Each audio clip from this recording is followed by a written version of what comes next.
Good morning po. So for today's video po, maggagawa po tayo ng pinaputok na tilapia.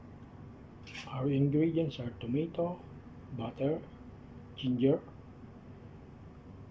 lemon, onion, coriander, and then yung ating pong isda is tilapia.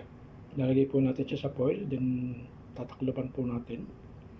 Then atin po siyang lulutuin sa grill.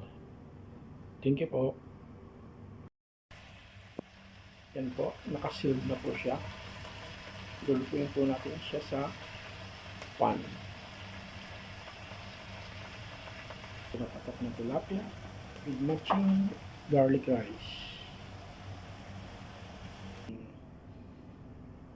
Fried rice, sinangag. Ito po yung ating pinaputok na tilapia. Kain po tayo.